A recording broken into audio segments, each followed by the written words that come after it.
I'm always geeking out.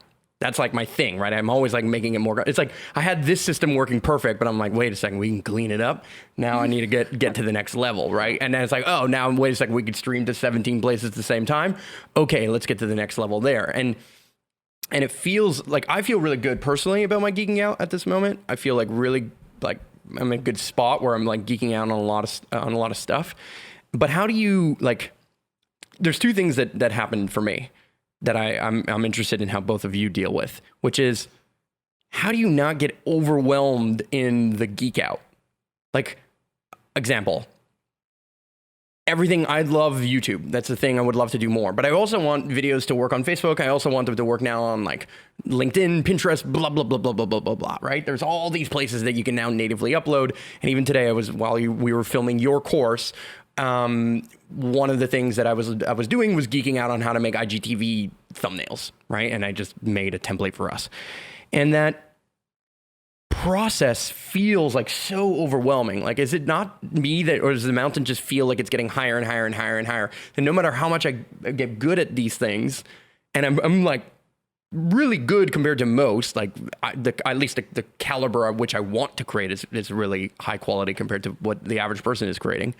And at the same time, it has some level of overwhelm. So how do you deal with that? Like, how do you feel about those different things when the rabbit holes just get that deep? Personally, it's being a project manager.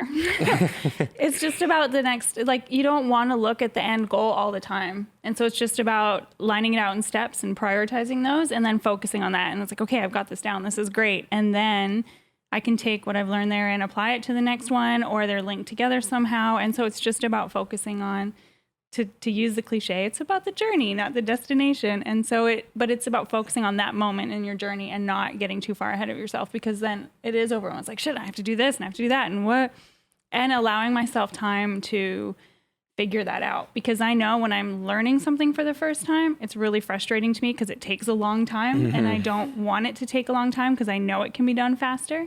And that's been a really hard lesson for me, but to just be like, okay, Jarrah, block out. I think it's going to take an hour, block out 3 because you're still figuring this shit out. Yeah. And that has been hard to do, but has helped me release some of that feeling of overwhelm while I'm figuring it out. Cause I'm like, oh, I'm supposed to have this done. Those have been game changers for me personally. Yeah. That's how I'm approaching it now in some direction or way, is to focus on, like, rather than just focusing on whether or not I achieved a task within a certain time frame, but to also just give myself more time. Yeah. So like predict the unpredictable, let's say, right? Like exactly. Literally just bake in. Plan in risk. Yeah. Oh, and so like I started setting up this very podcast like 40 minutes ahead of time, because I knew, I'm like, oh, Cinemaker probably has an update. And sure enough, it did. You know what I mean? And then so all of a sudden, like, I came into all these different things. I thought I knew the way to solve this one problem because I had solved it at the end of the last time. But now maybe based on the update, all of a sudden it's not solved anymore. And so here we are again, right? And it's like, okay, this is the journey. This is the practice. This is my version of meditation in a sense, right? Like this is how I at least see it for myself. But how about you, Garrett? How do you deal with the overwhelm? Because it is overwhelming to tell stories on social media. Yeah, I mean, I think the main thing that you specifically that I see getting caught up into is like even where we speak about earlier when it comes to Joe Rogan, where he's at now and then where he was at with it. And it's easy to definitely like compare ourselves in that way. Like obviously people are going to compare themselves and you've like completely shed your ego, but that's going to happen. But I think it's important to notice that and then try to benchmark less and be inspired more of like, okay, that's what we're reaching at. That's not where we have to be at this exact moment, but that's where we continue to make steps forward. And the way that I bypass overwhelm, I think I still experience overwhelm, but I find other ways to cope with it. And the ways that I distract myself from the overwhelm is to just do like more tangible, small, little steps of like getting these little wins underneath my belt. So it's like momentum. Okay. Yeah. So like, in like the momentum typically happens whenever something does go live or when something's set up fully. So I don't like to be working on like 1,000 different things where like the first time we launch a video, everything has to be chopped up perfectly for YouTube, Instagram, yada, yada, yada, yada. I know it's going to come with time and I'm willing to sacrifice not squeezing the squeezing every single piece of value and every single piece of gold out of it just in that time. We can always go back onto it later, but more so of like, okay, how do we just like get it flowing just on like, okay, now we have how do the templates first ready, and like how do we celebrate those wins? And like instead of being overwhelmed, it's like you start getting inspired and you get stoked as opposed to feeling overwhelmed because you have one out, you see the results, you get some people liking your LinkedIn session, like, oh, that's kind of fun, I'm gonna keep on like trying to improve it.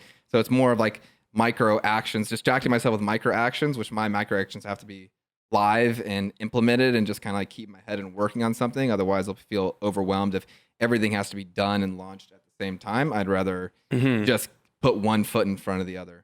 So that's the mastery though, that like, so I get that, right? Like I feel like I have mastery over those elements, meaning, hey, I need to film a class. I know how to turn on the camera, film the class, and do all the things with all the right settings and all the different pieces. There's certain things that I feel like incredibly mastered in. And then my challenge is like, or my growth edge is in the, it's no longer in the playing of the single instrument. It's in the getting all the instruments coordinated at the same time. So it's being like the maestro more than the bass player or whatever it is, right? And so how do I kind of balance between, okay, wait a second, now I need to be an audio engineer and enter into those mind states where I'm enjoying that process again.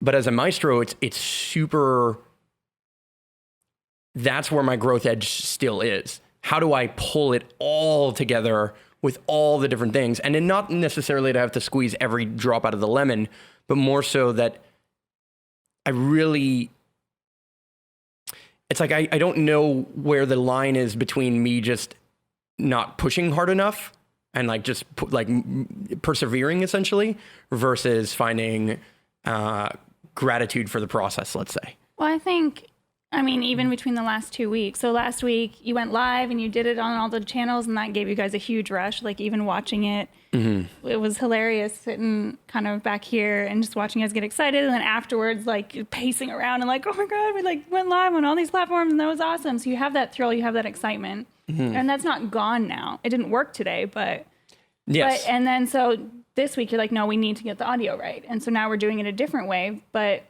like you're still getting little wins. You're still doing it. You're being consistent, and you're learning something every time you do it. And so that's, I think. And I solved one thing, which is now being able to go back into the matrix with the headsets. Yeah. See? So I was able to solve one problem, but I didn't fix the other one yet. Yeah, but yet. Yeah, and you're that's the key learning. word. You're slowly learning, like, okay, now I have to introduce the trumpets. Now I have to introduce the drums or the whatever. And so, like, you're getting them all together. But it's like non-negotiable, smaller tasks. I'm going to show up. I'm going to show up and do this thing and see what happens and kind of conquer it as it goes, as opposed to like a massive, overwhelming launch of like one piece of thing that has to go perfect. Well, I think there's a lot of wisdom in what you shared there, which is the non-negotiable piece, right? That's like something those terms of words of that come from a good friend of all of ours, Phil Drolet, at least for me anyway, in my life. And he talks a lot about like, look, you could do a lot of things. You could try a lot of stuff. You can have all these clients and do all these things, but there has to be certain things that are non-negotiable. And if you can't find the discipline in those things, you're going to feel a certain amount of pressure or stress no matter what.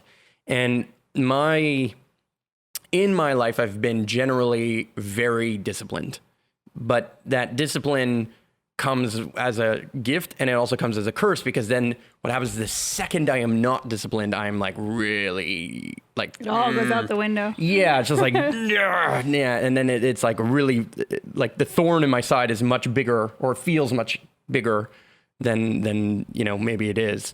But the ability to say that it's non-negotiable does keep me in the momentum that actually creates the outcome in the end.